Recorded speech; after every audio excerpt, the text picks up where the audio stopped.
I've long enjoyed playing racquetball.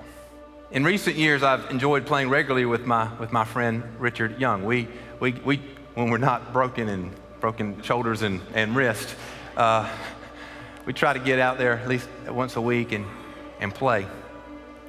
Racquetball doesn't need a lot of equipment. You really just need a racket and some racquetballs and goggles. But when I went and bought the equipment to play, I just bought a racket because nobody likes to wear goggles. Goggles are frustrating to wear on the racquetball court.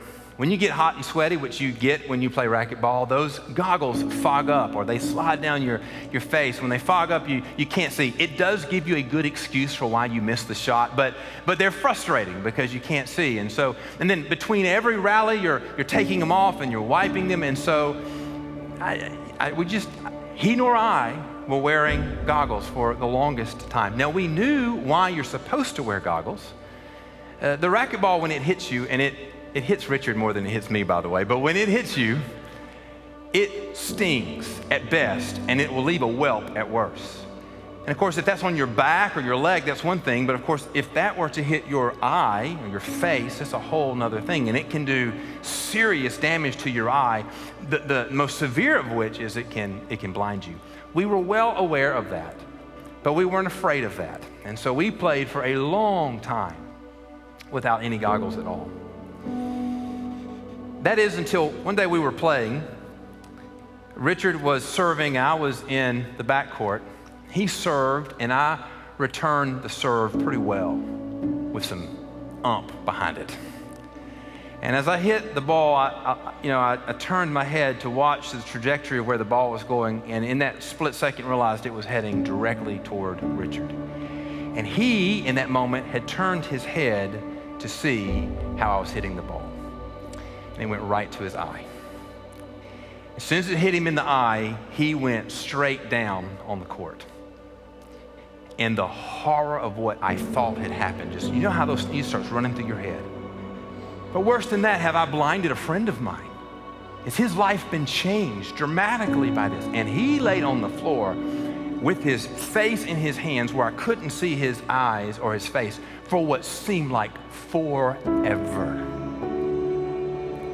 Now the good news is, he eventually sat up. His eye was still in his head. Praise God for that. And he wore his face swole up and he was bruised. I told everybody that's what happens when you mess around with a pastor, right? But he looked terrible, but his eye was safe because it had hit him just below his eye, right down here, and his eye was safe. But do you know what we did next time we played? We went out and bought us some goggles.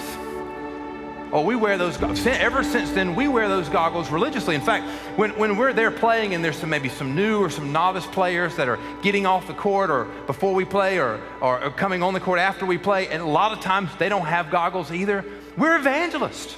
We say, young men, you need to wear some goggles. And then we want to tell them a story. Let me tell you what we did to one another and how scared we were. And then we always tell them the worst case scenario. This is what this can do to you, and you need to wear goggles. Putting on the right equipment requires a correct understanding of the present dangers. If you don't think that racquetball can do any damage to your eye, then it's not worth the aggravation of foggy goggles. And you'll get in that court and you'll play with a ball that's whizzing by your head without any fear at all for what it can do to your eyes.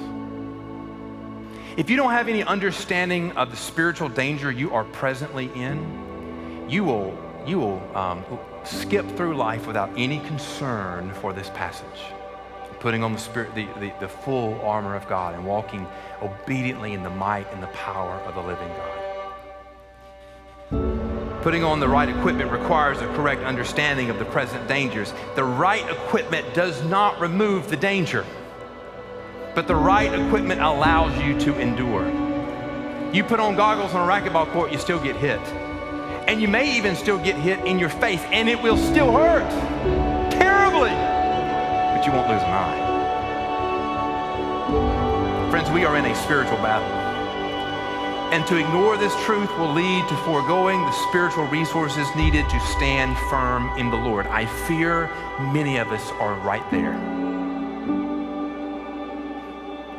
But rightly recognizing the threats leads to employing the right equipment that would allow you to stand firm against the assaults of the evil one. The evil one is bringing the assault.